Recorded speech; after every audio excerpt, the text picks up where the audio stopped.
Welcome back to When the Lights Go Out. I'm Cody Ryan.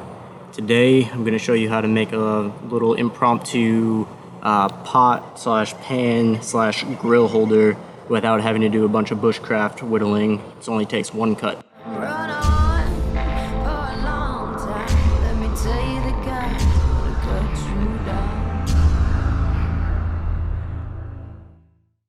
So, just grab a stick.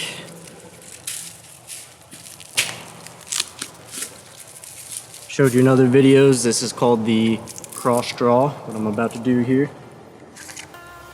Take the knife, point it away, and I'm just going to make a point. Nothing fancy.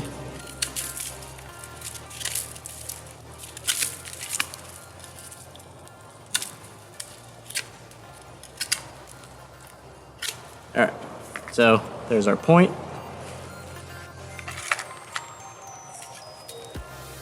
This is our mock fire, and today we're going to use a little bushcraft grill. We're going to use the tomahawk, and this right here is a little grill by Expedition Research. I believe they make a titanium version now, which will be great savings on weight compared to something like this. Then you're going to need a saw. This is a Silky Gomboy. So I'm going to pound it into the ground about a foot or so.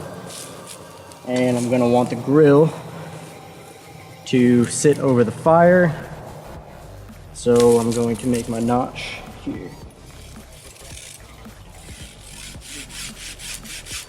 So I made one notch. I'm going to move over just a centimeter, and I'm going to make another notch just to widen, and it's about 3/4 of the way through the wood. And now I'm going to pound it in over our mock fire. The notch points towards the fire.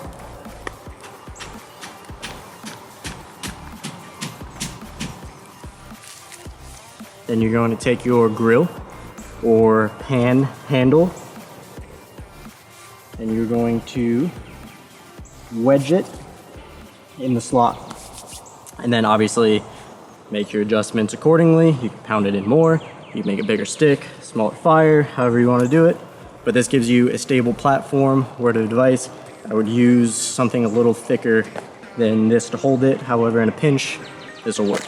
So the axe, I believe, is 1.5 pounds. Probably 2 pounds with everything on it. You can see how stable that is for as small as that is. So this is a quick, again, impromptu how-to on a bushcraft grill without having to whittle points and make tripod lashings over your fire. This is super simple. It takes one cut and you're good to go. This has been Cody Ryan with When the Lights Go Out. Hope you guys are enjoying this. I'm trying to do little shorter segments for you and just give you kind of the nitty gritty and what you need to know in a shorter amount of time. So if you're liking this style, let me know and I'll be sure to just keep pumping these out. I'm gonna leave links to things we talked about today, like the bushcraft grill and the silky saw. This is one of my favorite saws, in the description below. I'm also gonna leave a link to some of the merchandise that we're going to start pushing out here. So we're gonna have some hats, some hoodies, and some cool stuff with the When the Lights Go Out logo in the tree. So be sure to stay tuned and check that out. And again, as always, guys, I appreciate the support. Keep liking, sharing, commenting, and subscribing if you haven't already. Hit the bell up top, and I think that's all the good stuff for now. So stay tuned next time on When the Lights Go Out. Be good, guys.